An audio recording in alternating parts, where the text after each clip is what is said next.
we have Anne Marie, Karen Z, Paul Moser. So, Okay, Ray. Well, I don't know if John has the pictures available. These two trails, the Junction and Breakwater, and the Georgetown to Lewis, the Lewis to Georgetown Trail, join together, and then they meet at Gill's Neck. I think that there is a safety problem in that the hedge, as you're heading east on the Georgetown to Lewis Trail, there's a large hedge there that blocks a view of Gill's Neck Road for people that may be coming down that road, especially from the Savannah Road area. And it's also the motorists or other cyclists that are coming south on Gill's Neck Road from Savannah can't see who may be on the trail. That's one concern. The other concern is that you have these two trails that join together there, and some people are kind of doing a circular pattern there on the two trails, and they're some of them are doing a circular pattern. Some of them coming from the Junction Breakwater trying to access Gill's Neck Road, and I'm not aware of any accidents, but I can tell you. And I ride that 3, 4, 5 times a week. And it's been some uncomfortable situations there. And I talked with John Bear about it. He's aware of it. I talked with James Wilson about my concerns. And I haven't gotten any real good feedback from them. In fact, James suggested that we bring it to you folks to see if you guys had any ideas about what possibly could be done. Right beside the sign there, you can see the big bush there on the right, and you can see where the grass is worn there. Some people try to cut in there, to either access the trail or access Gill's Neck Road.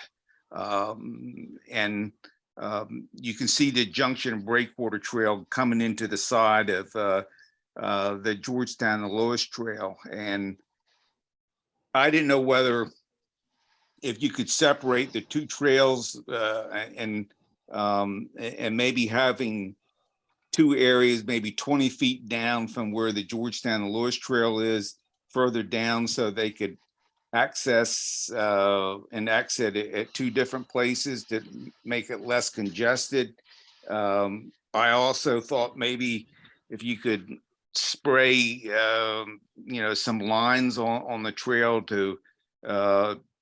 so cyclists knew to stay one way or the other, to the right and the left and stuff. I don't know. I don't know what the answer is.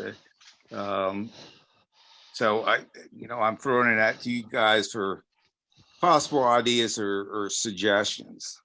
So Ray, I just want to recap what I understand your concerns to be. So the hedges are concerned because of sight lines.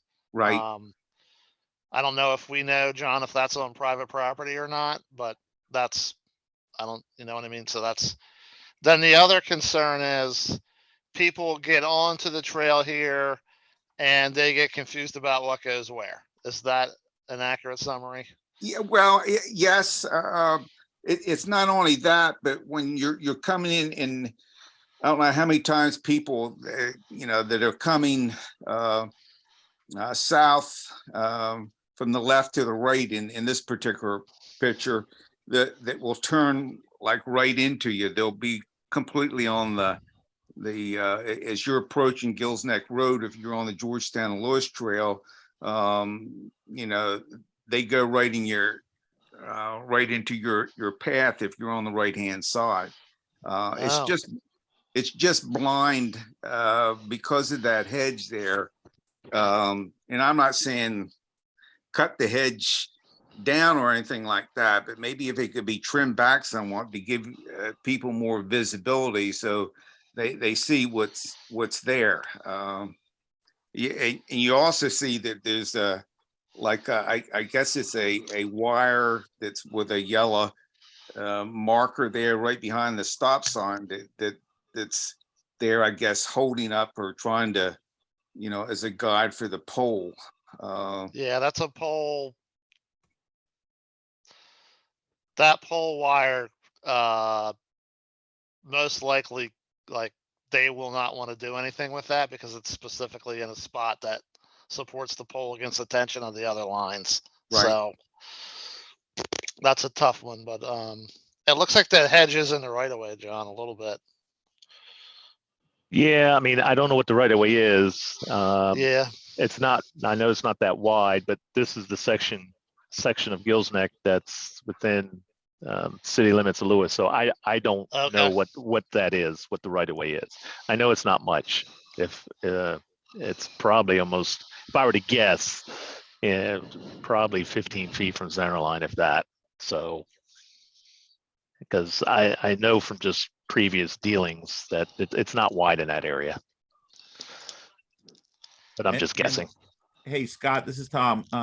Just to let you know, that guy wire, they do have alternate arrangements for that guy wire that they can put a kicker on the pole and they can have it run diagonally for a period and then run it straight down and put in a bigger earth anchor.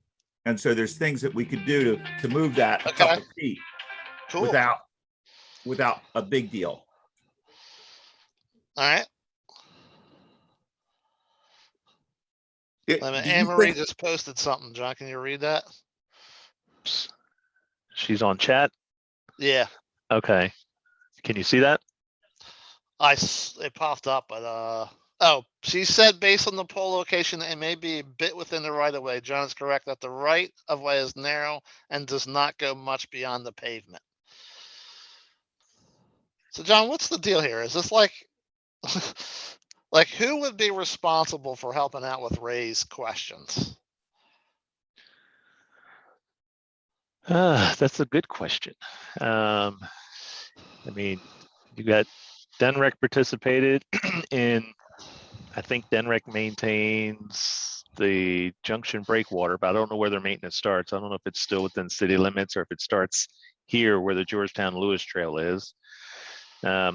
Like I said, the road itself, it's not state maintained. It's a city street.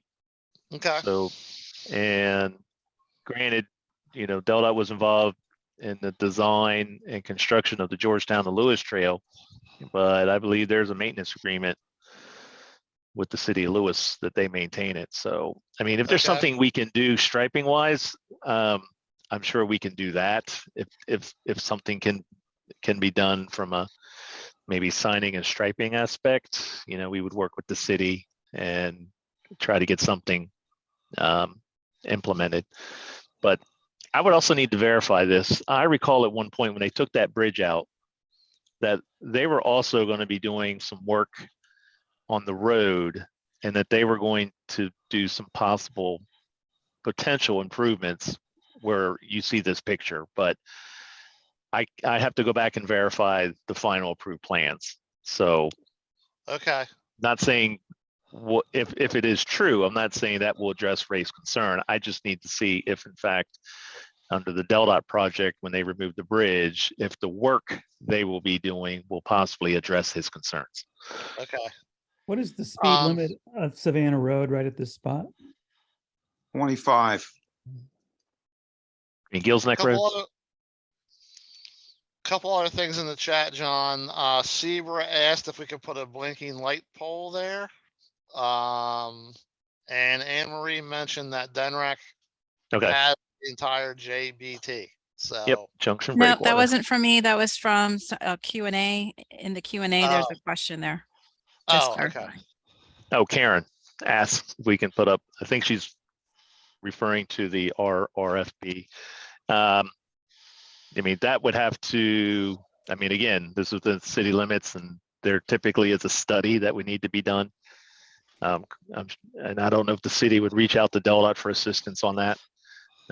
Which Hey, John, just to chime in, I think that idea was thrown around once and traffic said because it's not technically a crossing, they didn't want to do any kind of, okay, intersection crossing treatments at this location.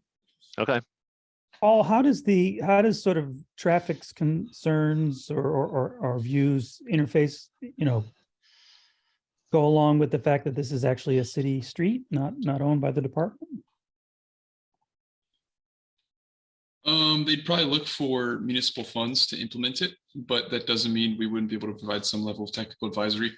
I can't speak for them, not my program, but we've definitely done RFPs in municipalities before, though I think most of it on state streets. So it would just be probably a funding.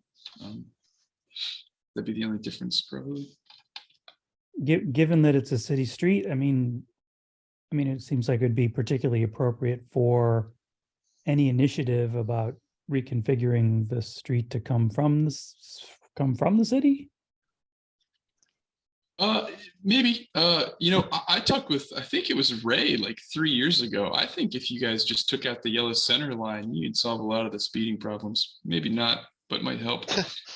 real quick, Todd, Anne Marie has her hand raised. Could she join or talk? So I am on the panel. I just didn't want to jump in Oh, okay. inappropriately. No, you're fine. So I would say we would, as it relates to using a rapid flashing beacon, we would look to have the traffic section advise us. And if it's not a context in which they would believe it to be appropriate because it's not a crossing, I think we would follow that advice. I do think we could contact the property owner about trimming back the hedge, but I think that there's still going to be a visibility issue there. So I'm not sure. I mean, it could get us something, but we are getting ready to move forward with DelDOT on a citywide bike master plan. And I think that, this might be something appropriate to look at within that plan, where we do have, engineering staff looking at how to make things safer. I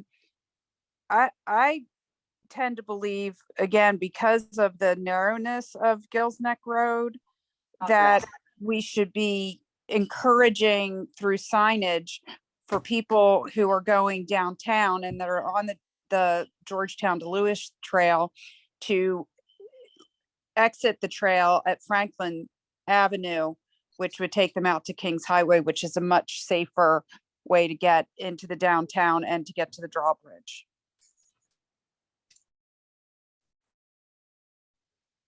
All right, thank you.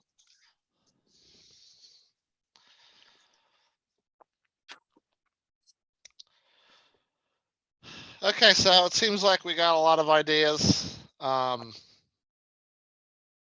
We got a couple more minutes. I don't know if anybody else wants to throw anything else out there. Some other thoughts that I had,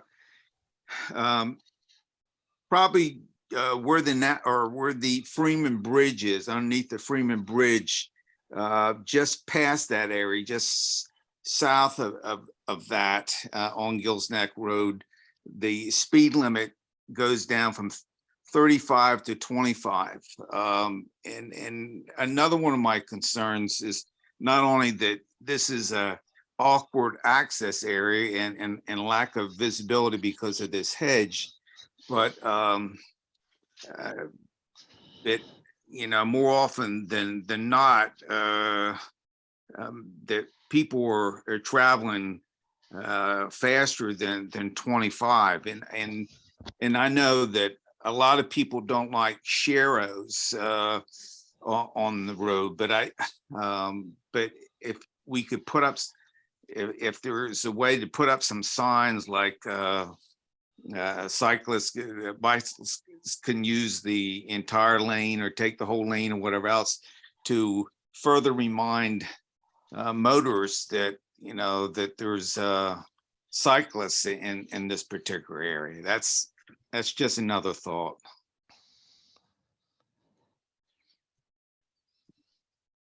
Okay. Ray? This is Mike Yes. Tyler. Are you there? Yes, yes, We had that sign, when I was involved in Lewis Bicycle Committee, we had a sign that said cyclists may take the full lane. Right. And I think Schwarzkopf and somebody else really got pissed off about it and then made us take the signs down. So I'm not sure that's going to help anything. well, and I understand, but is that when the trails were there? No, the trails were not there. People were using Gills Neck Road to come into Lewis. Part of my concern is that this trail isn't going to get less busy. These two trails is going to get more and more Yes. busy as time goes on. And I think that you're going to see more and more cyclists on this road. And my concern for that, you're going to see more and more numbers, using this. Now, Anne Marie had indicated she's suggesting that it may be safer to go through Franklin and to Kings Highway. That's It's not intuitive. no, The cyclists want to keep going straight and go down the hill and enjoy it. absolutely. So Ray, we can keep this on our agenda, so we can keep this issue, we can try to do what we can to keep it moving. It sounds like we got some ideas on some things that could be do, like some short-term and possibly some long-term improvements as well. Like I said, I don't want to, I hate to cut anybody off, but we have to do this other grant vote. So, And I understand, and I appreciate the ideas and the thoughts. If someone comes up with some things, and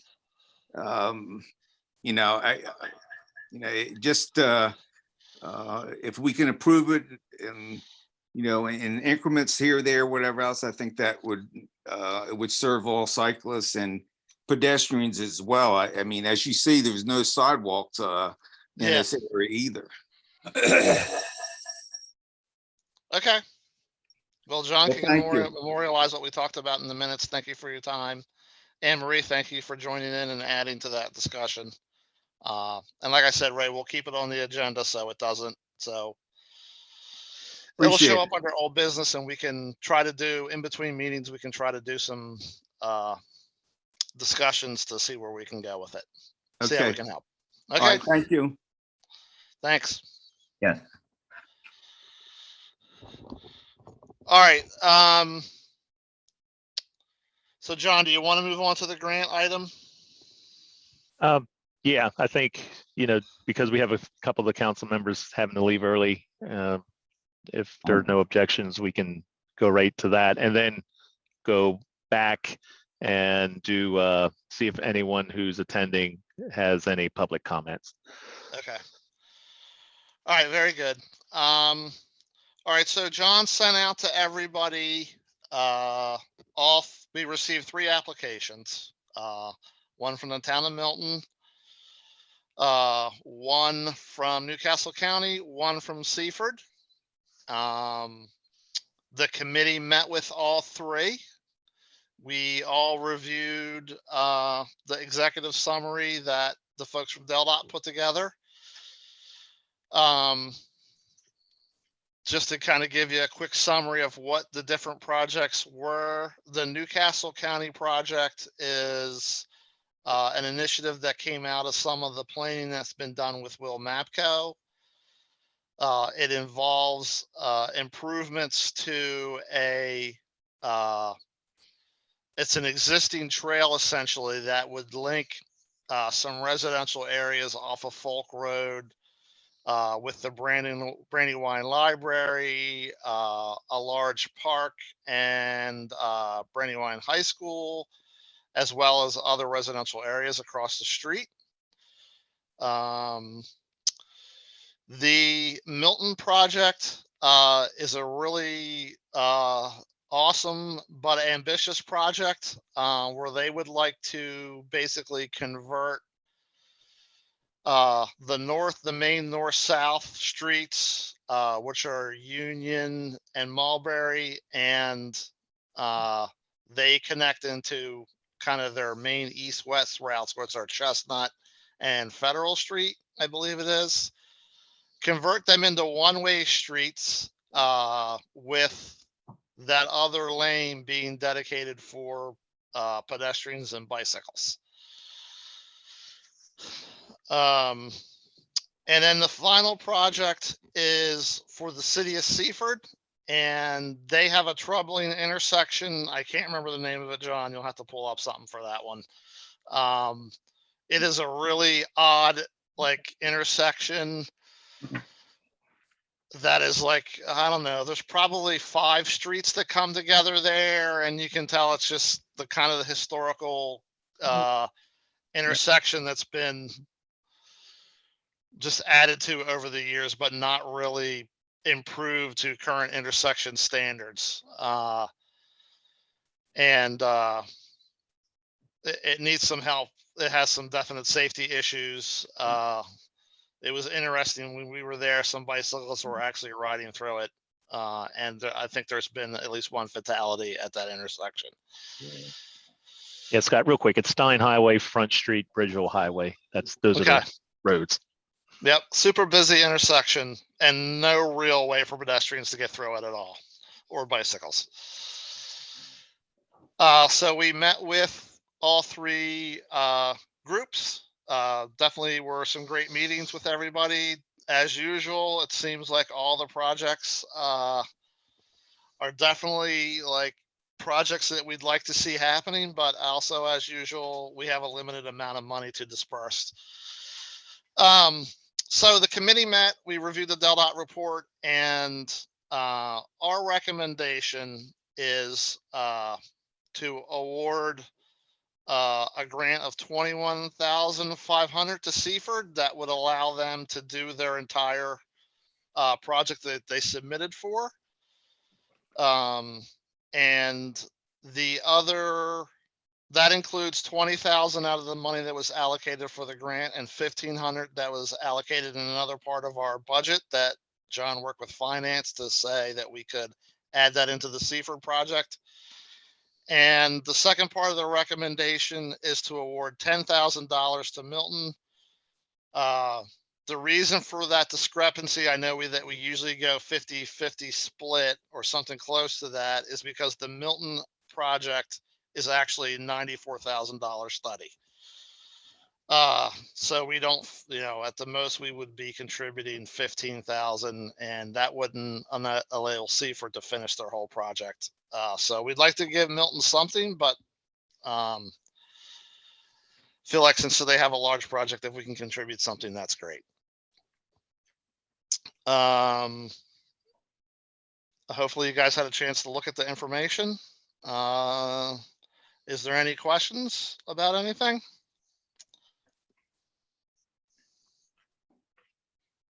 Well, I have a question. If Milton's project was so much, are they anticipating that they'll get funds from somewhere else? Because if we're just giving them 10,000, that's not really going to go far. Are they anticipating? They did indicate that they were going to fund the rest of the project themselves. They understood that we could not. We were pretty explicit in telling them that we could not fund their whole project anyway, and they understood that. And it sounds like they're going to fund it. They intend to fund the rest of the money through their own town funds. Okay, so they were just trying to get a little bit. Okay, thank you.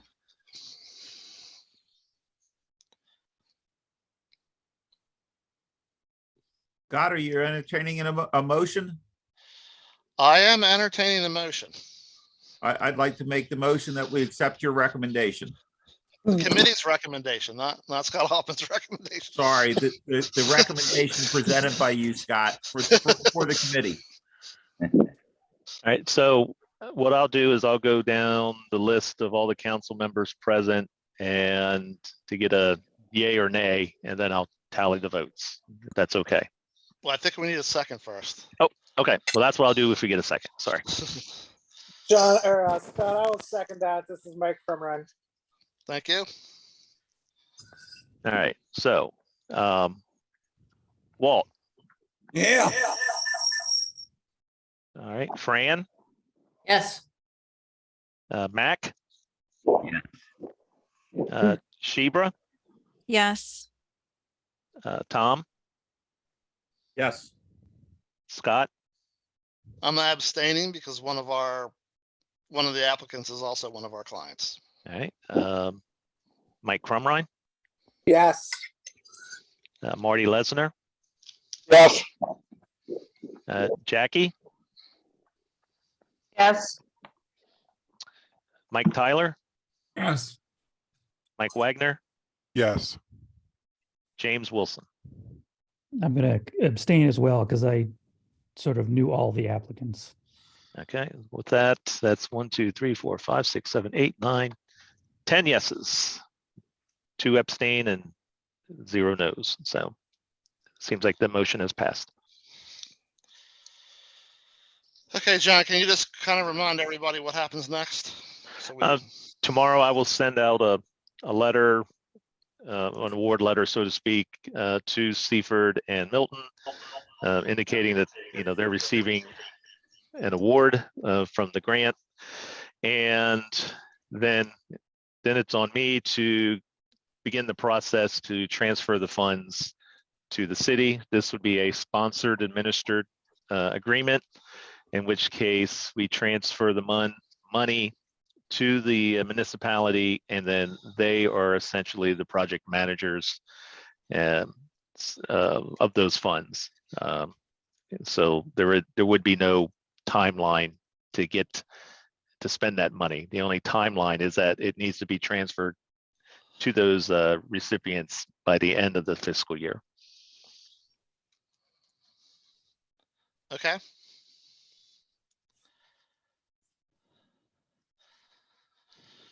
All right. Anything else on that? Or are we all good? We're all good. Okay. All right, Scott, I think we can go back and do the meeting minutes. Going back to the meeting minutes. All right. Back to the beginning. John set out the minutes. Does anybody have any questions and comments about the minutes from October 5th, 2022? I did get an email from Shebra. There was a spelling error, so I don't think it's addressed in this one, but it will be taken care of. Okay. Oh, man. Any other comments on the minutes? If not, we need a motion to approve, please. So moved. Second. Second. Okay, so I think that was Walt who made the first motion and Mac made the second. Right. You got it. Okay. So basically, okay. Does anybody object? No objections. Moving on. Who do we have from the public? Oh, okay, yep. We have 4 attendees. Oh, one's of Walt's. We have 3 attendees. So we have Chris, AC, Karen, and there's a McBride. So I don't know. I don't see a full name. So we can go down to each one to see if they have anything to say for public comment. Okay. Let's do it. All right, Chris.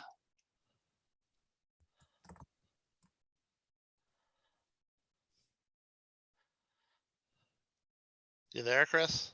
I think Todd's moving him over. Oh, okay.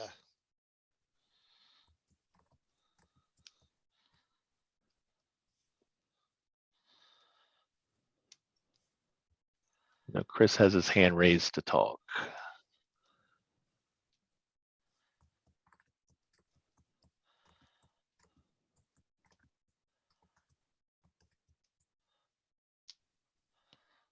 Oh, I just saw your chat thing, John. Oh, well.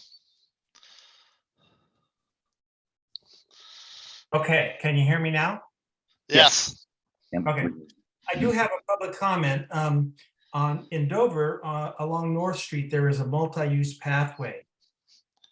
And it runs from basically the downtown out to Shooty Park.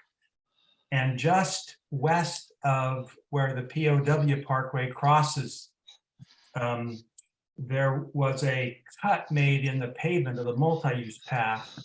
at least 2 years ago. And it leaves about a 6-inch ditch that unsuspecting cyclists have to sort of bang across. And I've reported it twice using the Map It app, but it's a phone app for reporting road problems. But still nothing's been done. So my question is this a DelDOT problem or a city problem? It happened shortly after the completion of the POW Parkway, I think. And it seemed like it might have been a utility repair or something. But that's my question. I reported right. that once too, John. Okay. Well, I know DelDOT repaved that path a few years ago. Right. So, but I think there were still some legal issues over who maintains it, but I will reach out to our central district office. And also I'll talk with Anthony because I know he had a lot of dealings, Anthony Alio. He had a lot of dealings when we repaved that trail, so he may have an idea. So I'll discuss it with Anthony first, and once I talk to Anthony, then if need be, I'll reach out to Central District and see if they've seen anything on this, and then give you an update. Okay, great, thanks. Okay. Up next, Karen, and do not know if you had anything for public comment.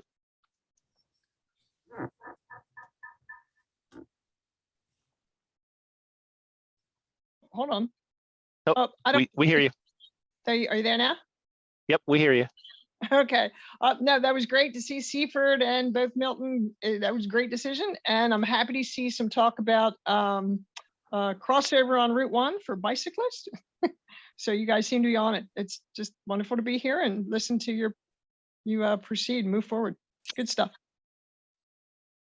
All right, thanks. And then the last one, the last name's McBride, so it doesn't show your first name. So apologize for that. So if you can give me your full name and if you have anything for public comment. Unmuted, I'm successfully there. Oh, there you go. Okay, I'm Bob McBride. I'm the chair of Bike Newark. And I've been meaning to come to these meetings and I just haven't. Thank you for inviting everybody. And it was nice to hear everything go so smoothly. All right, thanks Bob. For everybody on the council who hasn't been to Newark in the last few weeks, you should get over there and see Delaware's first bicycle traffic signal enabled separated bike lane. Yep, thanks, James. That's a good announcement. I should make more of those. This is what, James? This is the so this is a separated bike lane, a protected bike lane with traffic signals with bicycle phases at all of the signalized intersection along its along the entire length of the bikeway. It's a significant, first of its kind infrastructure in the state. Awesome. Okay. John, the only other thing I'm going to throw in there for Chris is at the last meeting, we talked about trying to wrap up the effort with Route 1, and Chris did email me earlier today a draft of that. So we'll take a look at it and then we'll send it out to everybody so that can be on the agenda for next meeting and we can hopefully wrap up that initiative. Okay. Okay, so it looks like next is nominees for chair and vice chair for 2023. Now, Fran, I put your name down, so hopefully you're okay with, you typically run this section or this process anyway. So if you don't want to do it, that's fine, but you've been doing this for many years, so I just thought I'd keep it the same. I don't know if I'd call it many, but sure. A few years. Nothing like jumping into the fire after I've been gone all summer. That's what happens when you're not here. You get elected to do things. There you go. So Or do we selected. have nominees?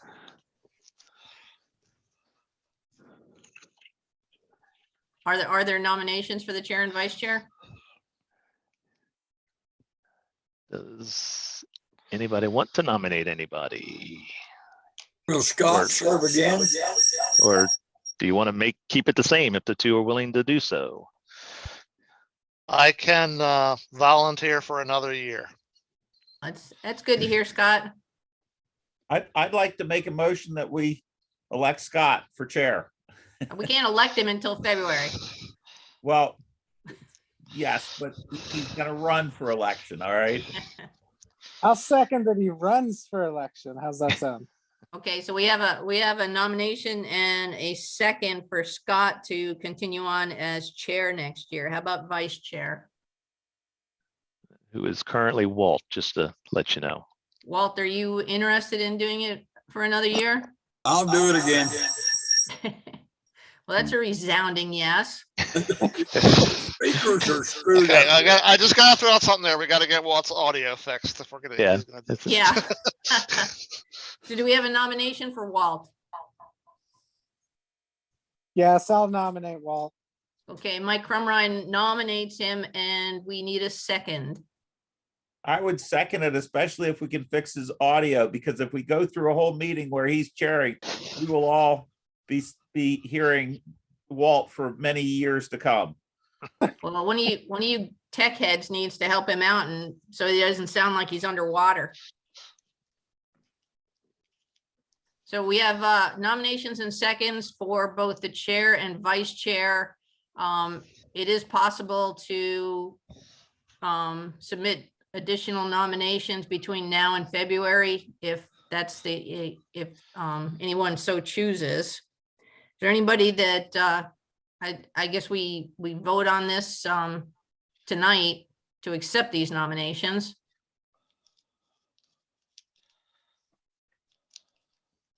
True that, Yep. John? Yep, good. Well, we'll, I think that, and if somebody can correct me, if Marty's still here, I don't know if he is.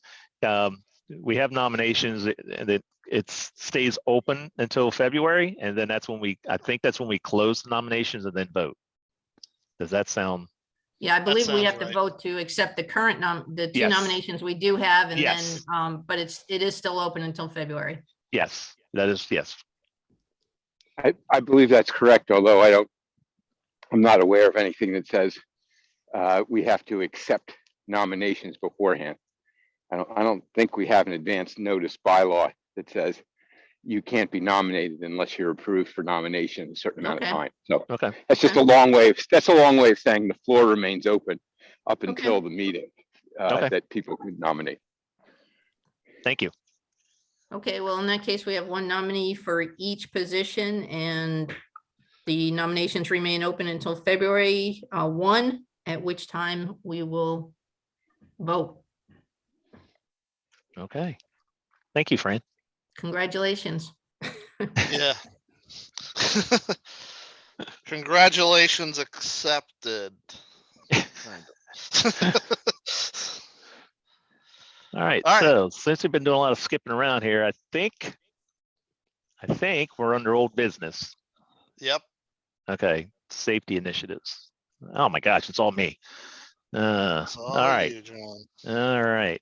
So for the safety initiatives update, I just wanted to provide an update from the SHAPE conference that myself, Sheber Hall, and Yvette Morrow attended back in October.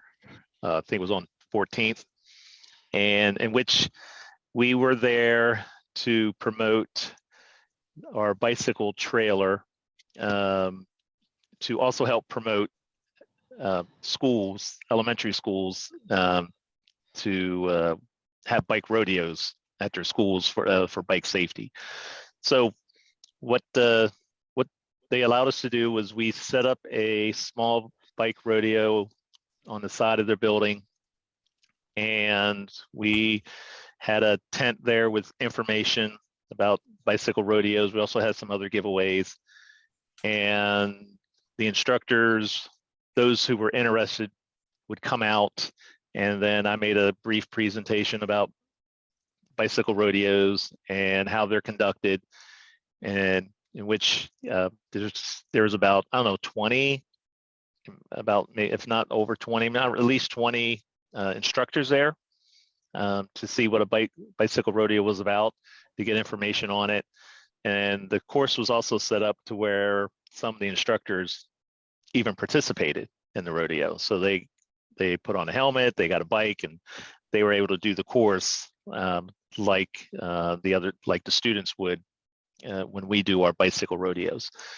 So, like I said, seemed to be well attended. A lot of we had instructors come up who appear to be interested in having bicycle safety as part of their curriculum. They took our contact information, not expecting to hear back from them soon. Because do you know who they are, John? Did you get their names? I did not take down names. It was, we were just out there handing out information. So okay. So no, unfortunately, I did not get names. But I thought you did get some to. Wasn't there a sign up or something you had? There was a sign up. I'd have to look at it. That's a good point. I know we gave out a lot of information in contact stuff, but I thought you had something for, and only a few people wrote their information down, but right. there was a lot of interest and we talked a lot. Yes, I'd have to go get that information. You're right. I just totally forgot that, because we packed everything up, and hate to say it, it's still packed up. So so let me see if I can find that. But hopefully we'll get some schools who want to add bike safety as part of their curriculum and have a bike rodeo. And like I said, this is geared towards 3rd, 4th, and 5th grade students. And there's information that I can provide to the instructors, because the intent is the instructors would teach the in-class portion, in which I would provide information. And then as a reward for doing that, Delta would come out and do the bike rodeo. So time will tell if we're going to get more participation. I know for next year, I've already got 2 schools lined up, but they've contacted me separately even before the SHAPE conference. So hopefully we'll get more participation. So I thought it was well attended, and we gave out a lot of information, and we'll see what happens. Yeah, maybe Mike can do some internal follow-up too, if we get him the names and stuff, the contacts you had. So. If you give me the information, I'll ask Sabra Collins to send out an email blast as well as a follow-up. So okay, cool. Thank you all. I'm going to sign out. You guys have a. I just want to add that the president of SHAPE, Corinne Scott, was there, and she did come to the tent and she did watch the demo. But she's been on maternity leave. She had her 2-week-old baby there with her. So when she gets back, which should be soon, she said she would be interested. And as the president of SHAPE, she also said she would include the information to get in contact with you, John, on the SHAPE website, which is kind of being updated now. Okay. So in Awesome. addition to Sabra being able to send it out, it'll be on the SHAPE website, which most of the health and PE teachers are members of. Okay, great. Thanks. John, you're going to be so busy doing bike rodeos, you won't know what to do. Well, the intent is if these things get to be too busy for me, that we then have to work out how to do a teach the teacher, instruct the instructor, so to speak, where they do everything, and all I got to do is just drop off the equipment, which then means we may need to buy more equipment. So well, hopefully we can hopefully at before summer we'll have an idea if we have any more interest. Yeah, so that would be good if we can kind of track we've had this many more since we started this initiative as compared to before, or something like that. That would be really positive. Yeah, I know who the regulars are who contact me each year for a bike rodeo. And so basically anybody who contacts me after that, I'll ask were you at the SHAPE conference, or did you get that information? Where did you get the information about this? So Awesome. Thanks for Yeah. everybody that helped contribute to that. And John, thanks for going to the SHAPE conference and doing that. That's the start of it. Okay. Yep. So can we go over, James had asked to do a review of the fatal accidents in 2022. Oh, yes. Sure. I can do that if you want, John. Okay. Oh, I got the slides up. If everyone can see it, I got the slides on the screen. Can you go up to number 1? All right. Well, we already talked about that. Next one. So James sent this. He actually put together the summary. There was a six total accidents that turned out to be fatal, unfortunately. 1 in Newark, 2 in Dover, 1 really in Westover in Wyoming. I call that Westover. Lewis and outside of, west of Lewis and just north of Milford. So go to the next slide, John. So just to kind of review these with everybody, for each one, we just put together an aerial photograph of the area, and then we included the police report so you guys could see what the particulars were. This one was just south of Newark on Salem Church Road, close to the intersection of Adel Drive. That's basically a private road, I think, for that company, construction company there. That's Salem Church Road. I guess it's probably a pretty busy highway. Can you scroll down, John? So it was 10:12 p.m. And a person was running in the middle of the southbound lane. Person tried to maneuver around the cyclist, but unfortunately, it didn't work out. So somebody traveling at night with a bike driving in the middle of the lane, that's pretty unfortunate. I'm gonna go to the next one. So I believe this was in Dover at the intersection of North Street and Governor's Avenue. That's right there, kind of in the middle of the picture. Basically downtown Dover streets, if you guys are familiar with them.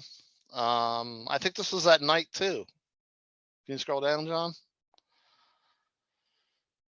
Yeah, this was a hit and run that was on a Saturday night, right? Doesn't it say? Yeah, it occurred at 10:01 p.m.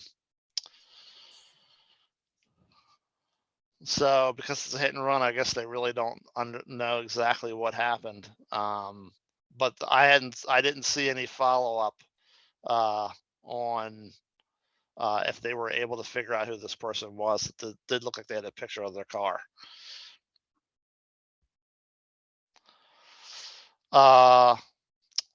Next one, I think this actually happened in September during the Amish Country Bike Tour. Was on Apple Grove School Road, which is basically a 2-lane road, no shoulders. If you guys have been on the bike tour, you're familiar with the road, or if you just ride in Kent County, you're familiar with the kind of road this is. Like, there's not a lot of traffic on this one, probably. But if you could scroll down, John, I think what happened was the person was in a group and hit the tire in front of the person in front of him, and lost control and steered out. And unfortunately, right at that moment, there was somebody coming in a vehicle as well. James, do you know any more about that, or is that accurate? Yeah. Correct. Next one, John. So this was on Fisher Road, just west of Beaver Dam.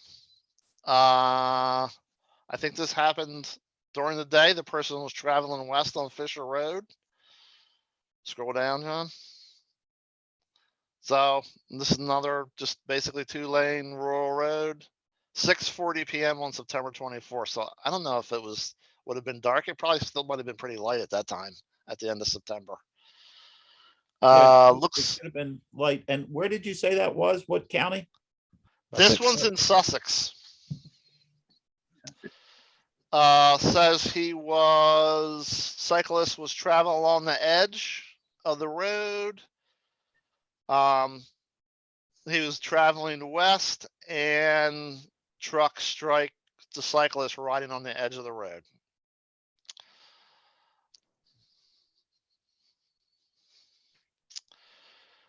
This was in Dover. If you guys are familiar with Dover, it sounds like it was right where the highway splits, and you can either go towards the Air Force Base and the beaches, or take 13 south towards western Kent County and Sussex County. And it sounded like the cyclist was trying to cross the street there. That is just a horrible place to cross the street because of the way that intersection works. Is there's just a lot of cars and trying to maneuver into merge and such. I mean, and that happened at 3:58 PM. That's a horrible one. And the people there are trying to merge coming from Dover Air Force Base and making a left onto, I don't know if that's Lockerman Street, but they're quite distracted at that point. And I don't know if there's 3 or 4 lanes that you have to cross before you get to the median strip. Yeah. It's right next to the Target. Yep. It's bad enough driving through there. I can't imagine trying to ride a bicycle through there. But that happened at 3:58 PM. I mean, there would have been a fair amount of traffic at that time.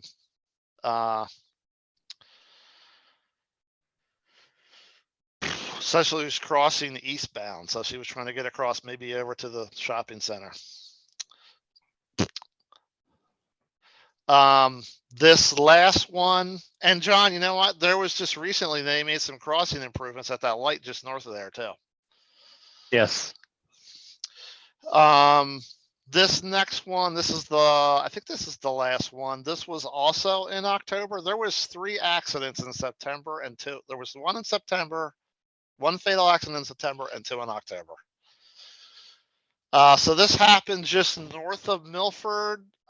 It sounds like the person was on Tub Mill Road, which is on the left of the aerial there, and trying to cross over to New Wharf Road, and got struck by a car traveling down the highway. And I think this one was at night too. Actually 6:26. So at the end of October, that might have been, that would have been before the time change. So it might have been, it was, still pretty light, I would guess. We were still riding at that time. Yeah. So that's it, guys. Six people.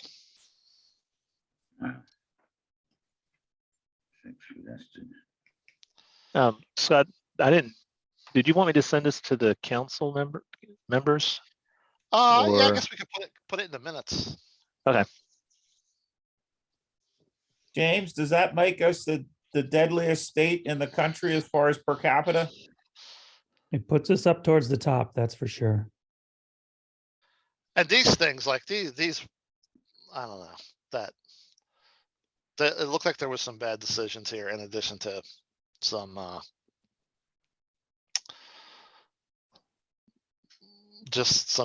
in addition to just cars and bicycles trying to be in the same space. It seems like there was some bad decisions here too.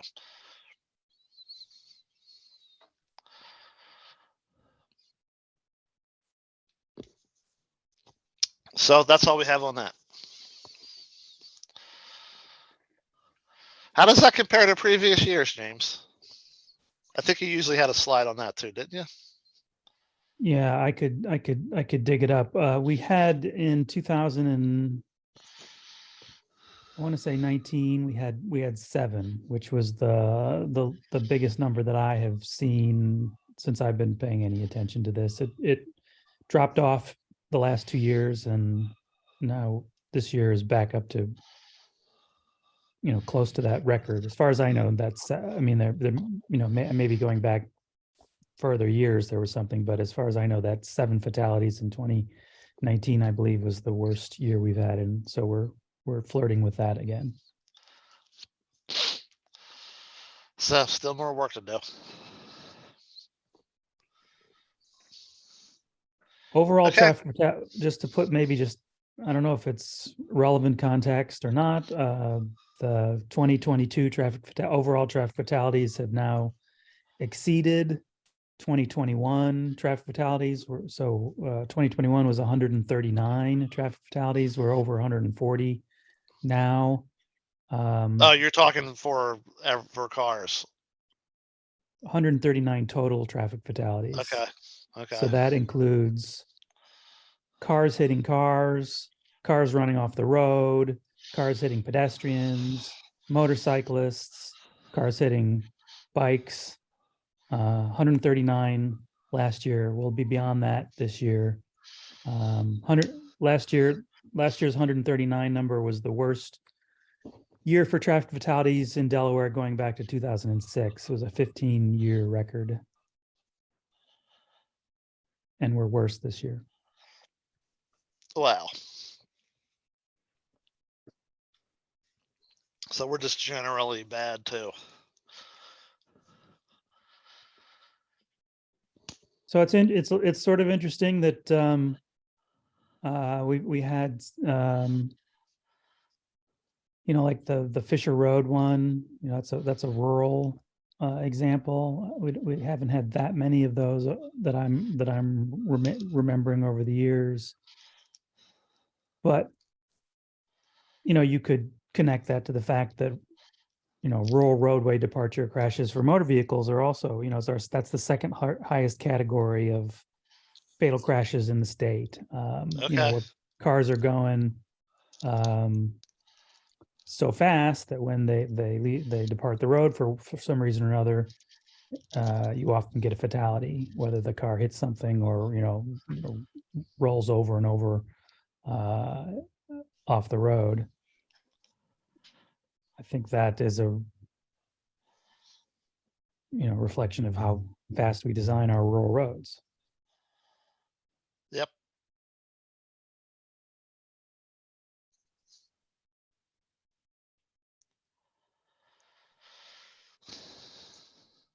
The other thing that jumps out about this year is that we've had 2 in Dover. Yeah.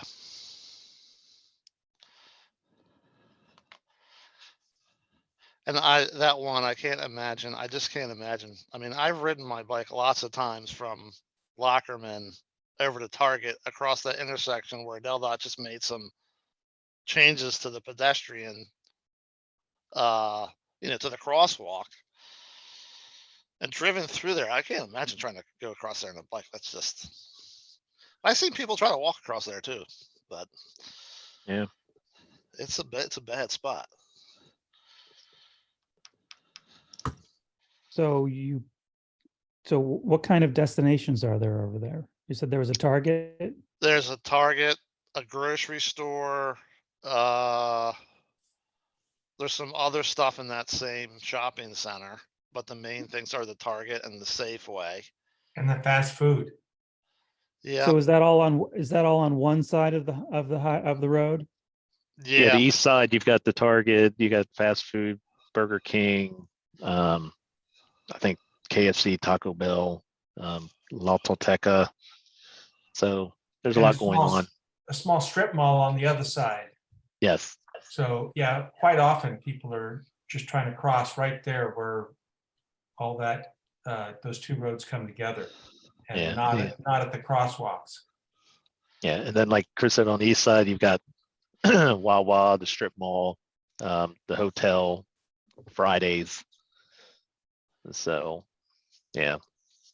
So this is the kind, I mean, as maybe most of the people on the council know, over the last decade plus, Delaware has consistently been in the top 10 of most deadly pedestrian states for pedestrian fatalities per capita.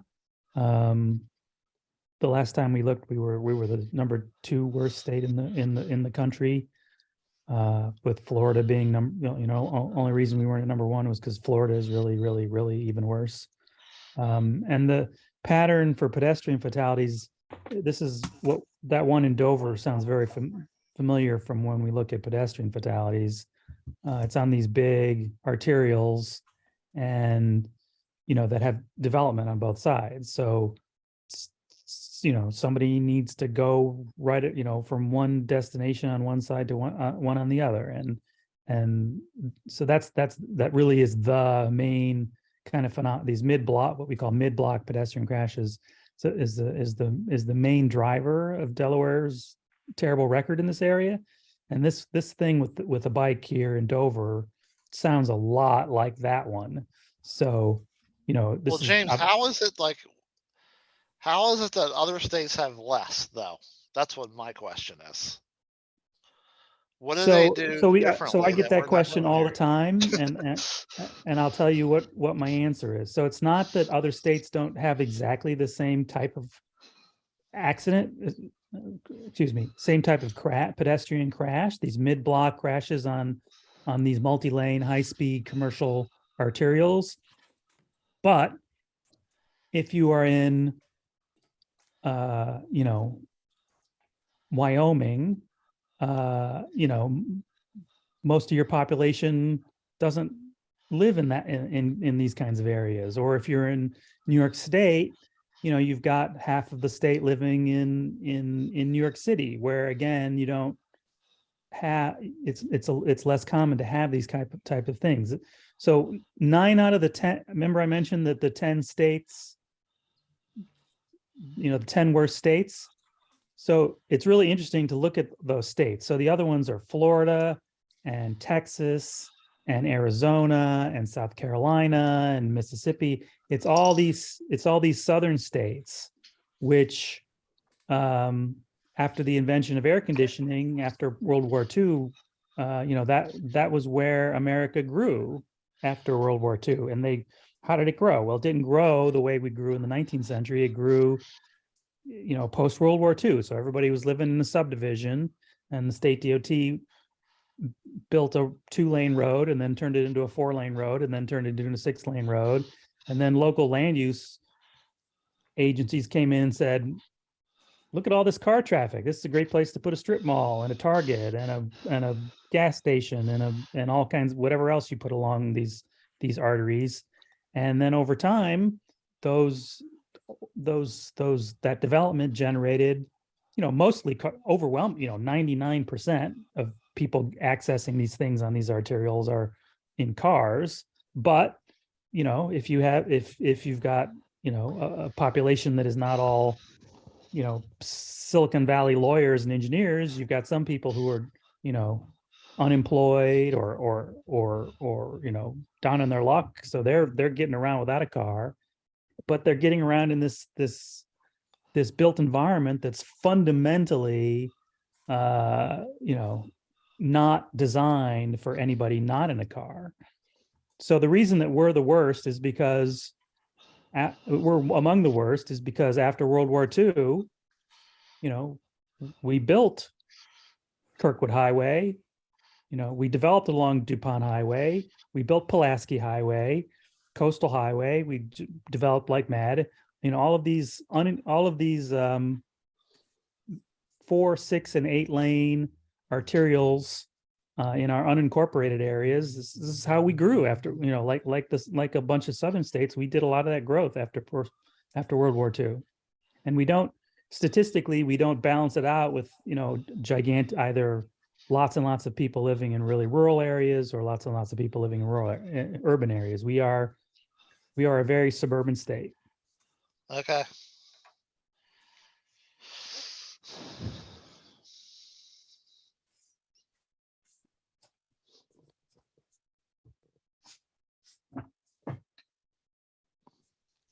What you got next, John? Oh, next is an update. Some positive news. We got some positive stuff to talk about. Update to the Senator Bikeway map. everyone knows, at a previous meeting, it was requested that a bicycle map kind of be prepared for the Senator Bikeway. DelDOT is in the process of developing that map. We're working with a consultant. At the last meeting, I had a very brief update that we met with the consultant and that he was doing some field work prior to coming up with his draft.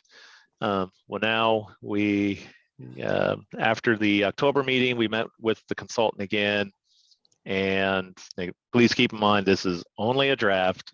So this is what he is has come up with so far.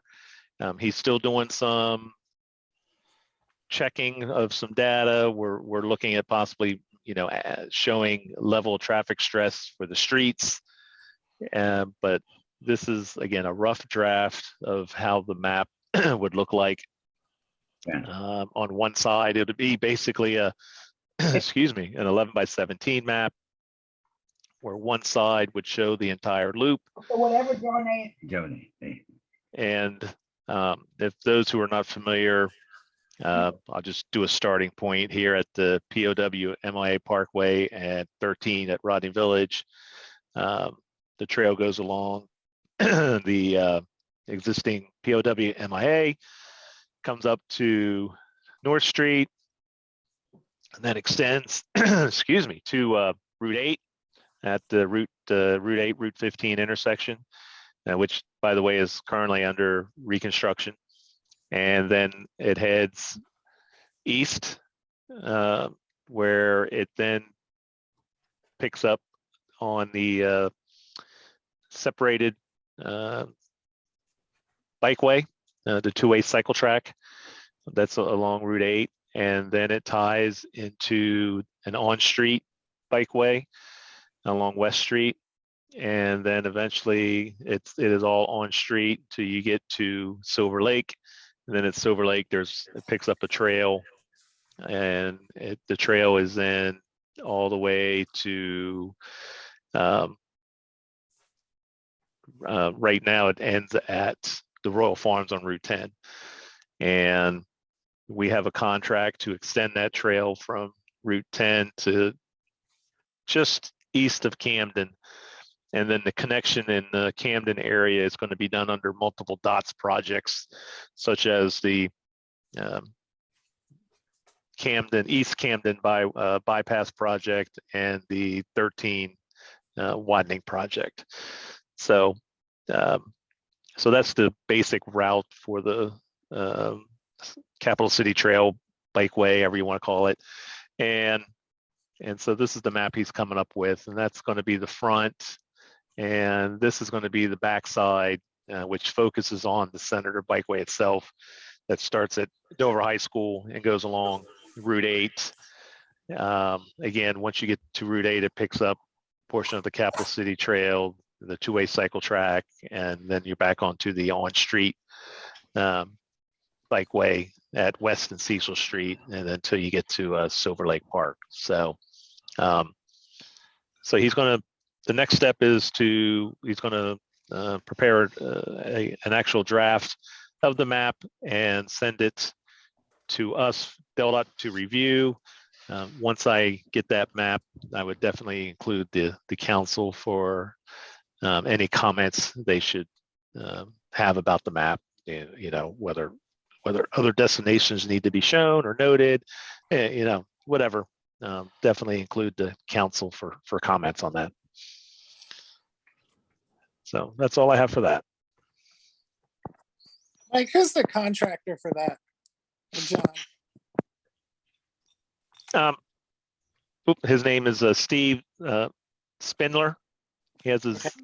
Yeah, I know. Okay. Yeah, he actually has done our bike at the beach maps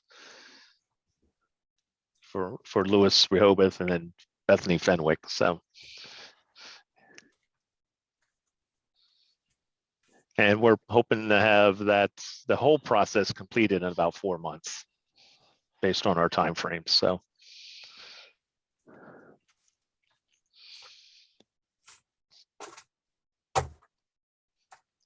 So John, are they planning a connection down there from like Camden up to Brecknock?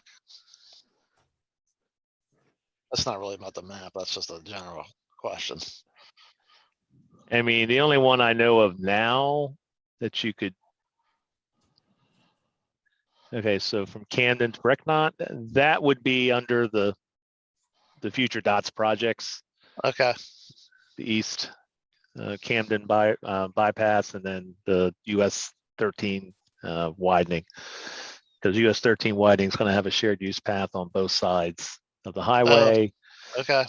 And then the East Camden bypass, where Route 10 and Rising Sun Road is going to be a roundabout with a shared use path going along the roundabout. So yeah, all that will be connected, and then eventually connect to either what is that, Old North Road where the Redners is, or further north where the POW MIA intersects 13.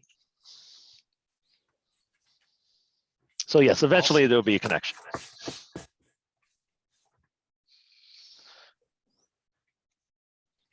Cool. Thank you. All right. And then I think I have the last item, which is bikeway project updates. James Wilson mentioned earlier, phase 1 of the Delaware Avenue cycle track, or two-way, or yeah, I'm sorry, cycle track was completed in November. It's got a separate bike lane, pedestrian facilities, bicycle signals at certain intersections. So that phase has been completed. The Munchie Branch Road Trail John, was question about the Delaware Avenue. It says phase 1. Is there another phase coming or planned? Let's see. I believe the entire project is going to be from Orchard Road to Library. I think, James, I haven't been up there, so maybe you know more or can clarify. They completed it from Library to Chapel Street. It's completed all the way to South Main Street. Or South Main Street, okay. Bob McBride has his hand up. Yeah, it is complete. Okay. As far as we can see it. Okay. So is that one way, like Delaware Avenue is one way? It's a two-way cycle track on Delaware Avenue. It's on the left side of Delaware Avenue as you go down the normal one way. Okay. So it's separated with a small concrete barrier. We have, and then it changes down at the crossover of the bike trail into a one-way on each side of the street, so that as you exit part of downtown Newark and go to Newark High School, there's a one-way bike lane on each side of Delaware Avenue. Okay. So it's That's not awesome. in So one. basically, you'll end up with a bikeway all the way across town, essentially. That's right. We have one almost all. Well, I do have one all the way across town. You have to weave a little bit from Orchard Road to go to South Main Street, Elkton Road, and connections through a bikeway underneath the railroad. Mm-hmm. Cool.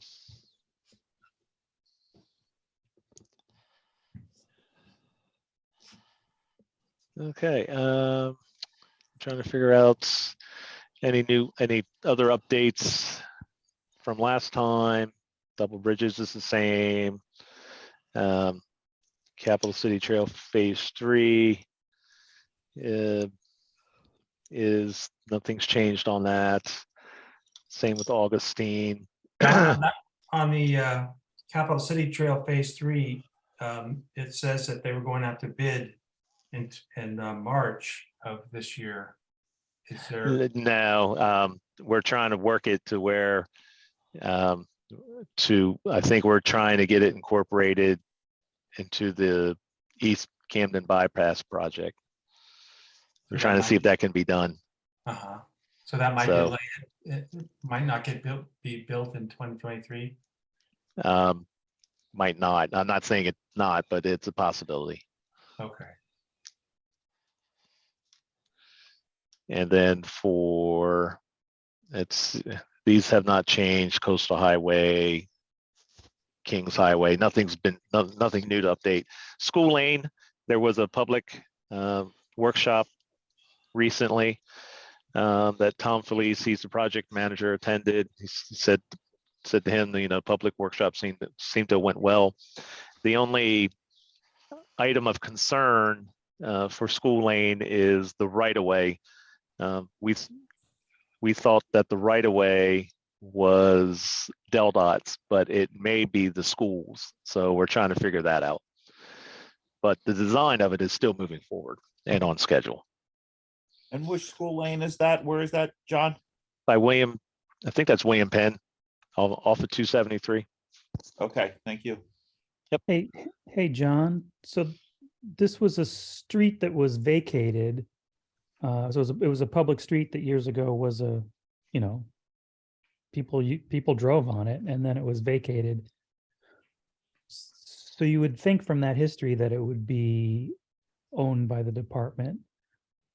Well, if it was vacated, then typically what they do under a road vacation is they transfer the lands to the adjoining parcels from center line on each side of the road.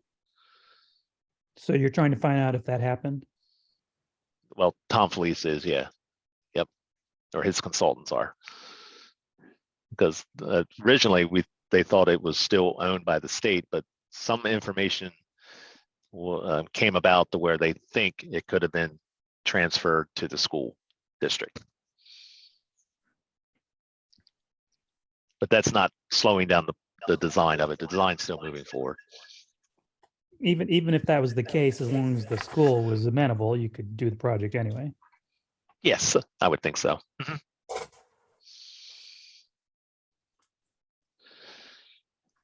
Then we have the Center Bikeway Phase 3, which is the Mifflin Road to Dover High. Survey plans were submitted back in May, and we're working on the preliminary plans now. So again, if everything goes on schedule, hopefully have the project submitted for advertisement in May. John, I got a question on that. This new segment is going to be on the south side of the road, but the rest of the Senator Bikeway is at least currently, is on the north side of the road. Does this project include some kind of crossing? I do not think it does. I do not think it does contain a crossing, but I would have to verify that, Chris, because I'm not the project manager, so I have to verify that. Okay. Yeah, well, there's got to be some kind of crossing, or else it's. I mean, there you have the end of the existing lot. halt crossing there at the high school. You get to see on the left, and then you have the existing signal at Mifflin. Yeah. Okay. I don't think there's another crossing in between. I don't think our traffic section would allow that. No, there isn't, but maybe at Mifflin, there needs to be some kind of assistance because it's not really a bike-friendly crossing there, I don't think. Right. Yeah, that one stinks. John or Scott, McBride still has his hand up. Is that, is he wanting to make a comment? Never mind. He was just trying to give his arm a Just workout. forgot.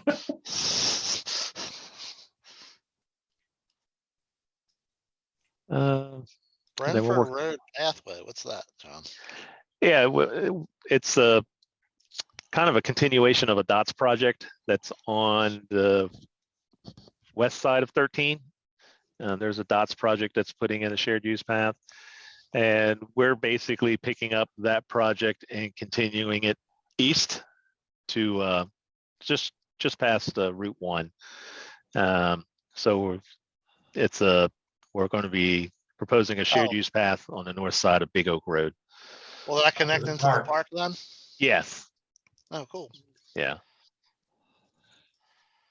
Good deal. And that's all I have. John, do you have the starting and ending of either of those last two projects? Which two? I'm sorry. Cedar Neck and West Oh, Street? no, I have, we have no information at this time. I mean, they're in our shop, but they haven't even started the process yet. So, Okay. John, did I miss, if I was spaced out, Augustine Cutoff didn't come up in your list anywhere, did it? yeah, nothing new to report on that one. It's as is right now. Still the same. And did I also space out when you were talking about finishing the Lewis to Georgetown Trail? We just got preliminary plans. Hold on, I'm looking on my computer here. Let's see.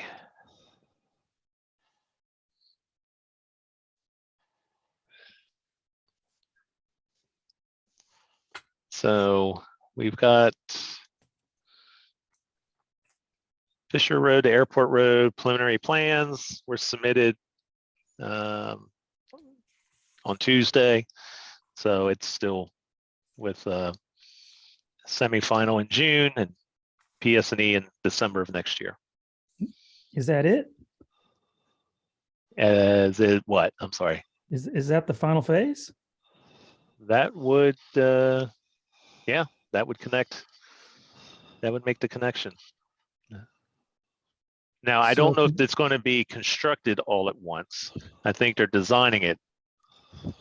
The final gap is being all designed at the same time. I don't know if it's all going to be constructed at the same time. So the construction may be in phases. And that would be 2024, whatever. Yes.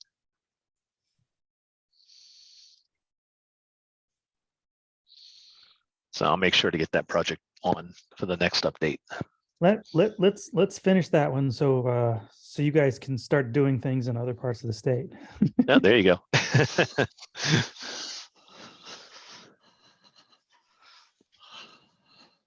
People Well, be we've very got something major in each county done. So yeah, I don't know.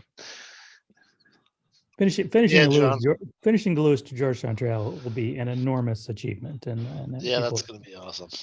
people should definitely should feel good about that. All right, that's all I have, unless there's any other questions or comments about this.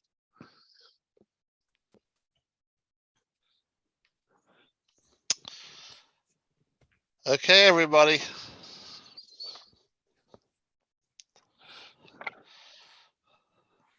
We've completed our agenda for this evening. Sounds like Scott's making a motion to adjourn. Yeah, Merry Christmas. If Scott made a motion, I'll second it. Well, one quick thing. So we're asking, and I'm working with John, trying to ask Nicole if she can attend the next meeting in February and do just a quick download on her trip overseas. So hopefully we'll have that lined up for February. James asked us to make that happen. Okay.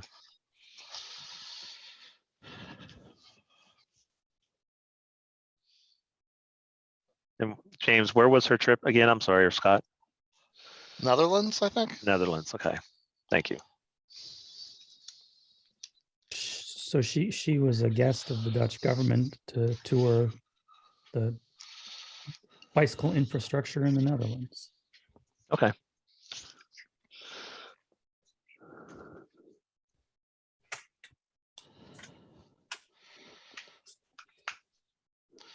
Okay, I think we got a first and second. Oh, I'm sorry. Who was the first? Was that you? I guess I was the first one. Tom was the second. Tom. Okay. I did not. Just so good.